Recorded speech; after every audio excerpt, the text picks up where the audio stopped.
Shaquille O'Neal defends Kobe Bryant after shocking disrespect. Leave your like and subscribe to the channel so you don't miss any updates. Shaquille O'Neal couldn't believe it. And honestly, neither could we. Kobe Bryant, one of the most iconic players to ever set foot on an NBA court, was ranked outside the top 10 in Bleacher Report's list of the greatest players in league history. You heard that right. Number 11. We're talking about a guy who made 18 All-Star appearances, won 5 championships, 2 NBA Finals MVPs, 1 regular season MVP, and still, somehow, didn't crack the top 10? It didn't take long for the basketball world to react. Social media blew up. Fans were outraged. Analysts were stunned.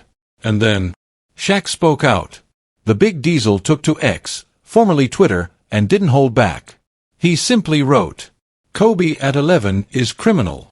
Just 5 words, but they carried the weight of truth. And millions of fans felt the same. Shaquille O'Neal and Kobe Bryant had one of the most complex relationships in NBA history, from teammates to rivals to brothers.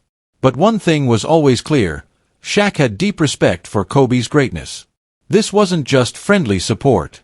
It was a Hall of Famer standing up and calling out blatant disrespect. Now, to be fair, ranking players across different eras will always be controversial. There's no such thing as a perfect list when comparing legends who played in different styles, systems, and decades. But when someone like Kobe, a player who dominated 2 eras, gets left out of the top 10, it feels less like a debate, and more like a rewriting of history. Let's talk facts.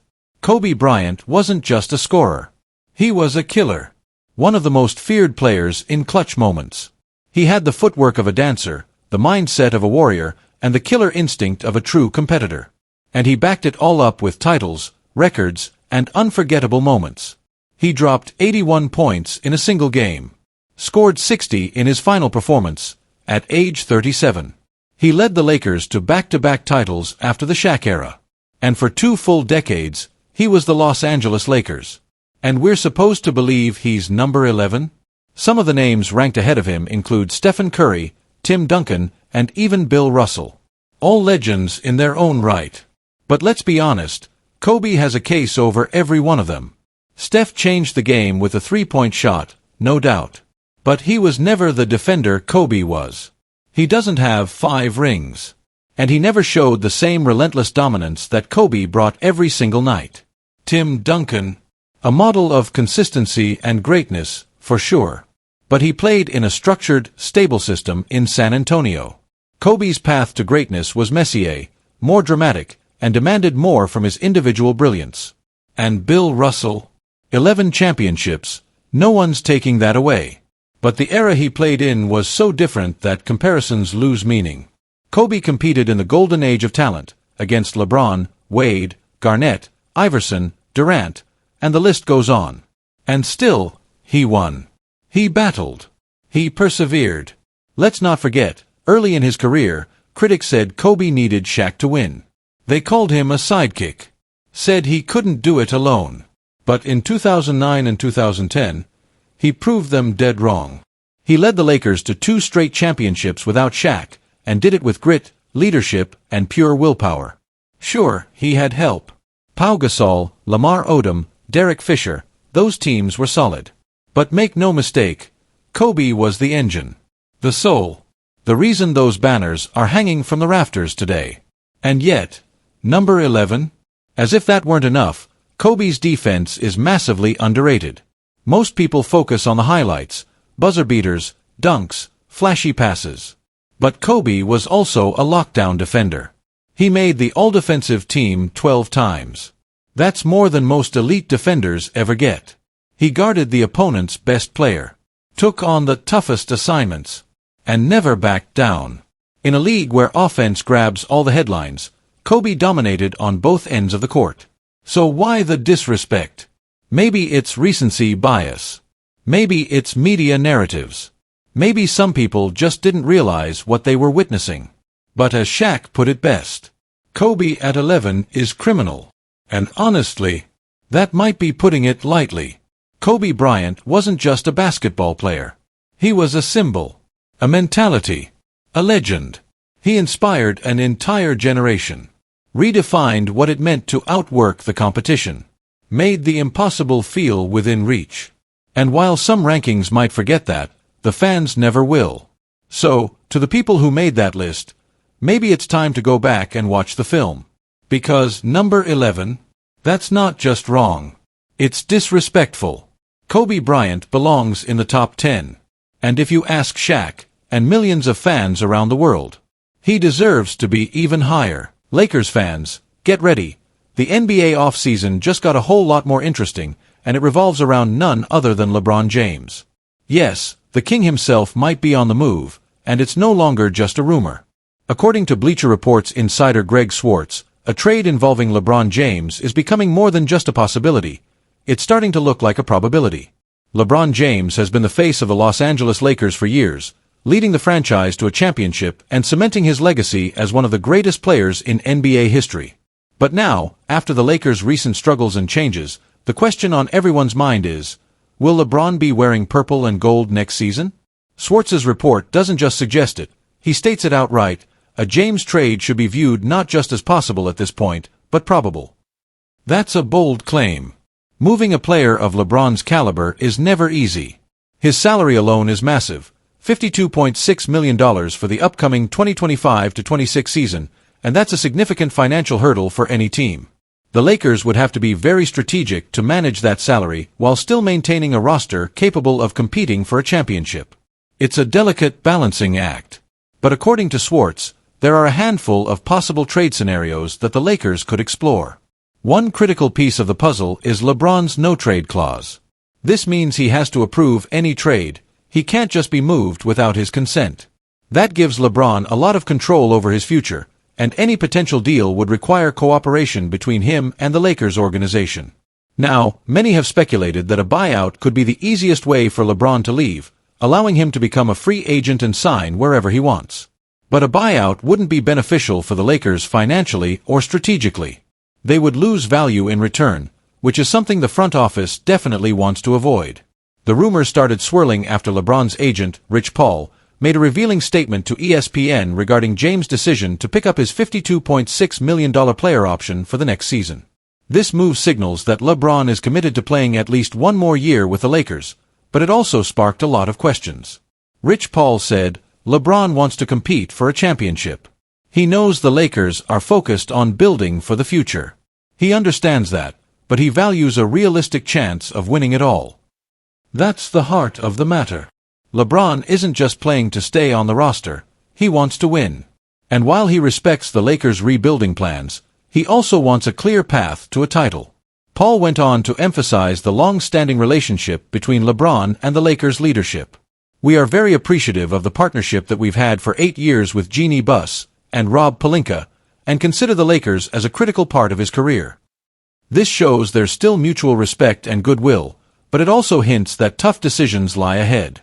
We understand the difficulty in winning now while preparing for the future, Paul added.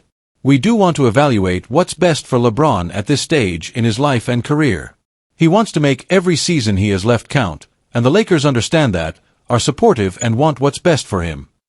This statement was seen by many as a sign that LeBron's time in LA might be coming to an end, or at least that both sides are preparing for different possible paths forward. However, the story gets even more complicated. Shortly after Paul's statement, ESPN reporter Dave McMenamin clarified that neither Rich Paul nor LeBron James are actively looking for a trade. According to McMenamin's sources, there haven't been any formal requests or conversations about LeBron wanting to leave Los Angeles. Some have posited that the true cause of this situation was the Lakers not offering LeBron a contract beyond next season, but Rich Paul told me they never asked for one, McMenamin explained. Paul also made it clear to me that LeBron has not asked for a trade, and Paul hasn't even discussed the possibility of wanting a trade in the future with the Lakers. So what gives? On one hand, you have insiders saying a trade is probable. On the other hand, LeBron's camp denies any active trade pursuit. This back and forth raises a lot of questions. Is this all just a negotiation tactic to force the Lakers' hand in rebuilding the roster? Could LeBron be preparing to move on, but waiting for the right moment or the right team? Or is this simply noise created by the media, with no immediate plans to trade the 4-time NBA MVP? The truth is, in today's NBA, things can change quickly. The Lakers are at a crossroads. They want to compete now, but also want to build for the future. And LeBron, who's 40 years old and in the twilight of his career, wants to maximize his chances to add more championships to his legacy. With all these conflicting signals and the massive attention LeBron brings, his future with the Lakers is unquestionably one of the most talked about storylines this offseason. Fans, analysts, and executives alike will be watching closely for every hint or move. Will the Lakers keep their superstar and build around him? Or will they pull the trigger on a blockbuster trade that reshapes the entire NBA landscape? Only time will tell. But one thing's for sure, LeBron James' next chapter is about to write itself, and the NBA world won't want to miss a single moment of it. Alright Lakers fans, here's the latest update on one of the most intriguing free agency sagas this offseason.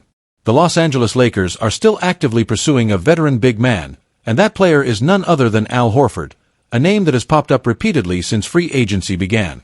According to ESPN's Mark Spears, the Lakers haven't given up on Horford and continue to show serious interest in signing the season center.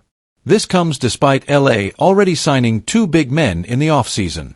The first is DeAndre Ayton, brought in to provide that much-needed rim protection and interior presence. The second is Jackson Hayes, who the Lakers re-signed to serve as a solid backup option down low. But here's the thing, the Lakers aren't just looking for any big man. They're hunting for a specific type, a stretch big. And that's exactly the role Horford has mastered over the past several seasons. A stretch big is a player who can pull opposing bigs away from the paint by hitting consistent outside shots, creating more space for the team's perimeter players to operate. Horford fits that bill perfectly. Spears shared some interesting insight into the situation. Golden State was expecting Horford to sign with them last week, but that didn't happen. Now, the Lakers, Milwaukee, and Atlanta are also in pursuit. Horford is even considering retirement and is taking his time with the decision. And you know who might influence this decision? His 10-year-old son. That's a fascinating detail. It shows that beyond just basketball, family considerations are playing a big role in where Horford might land next. It's not just about dollars or winning rings anymore.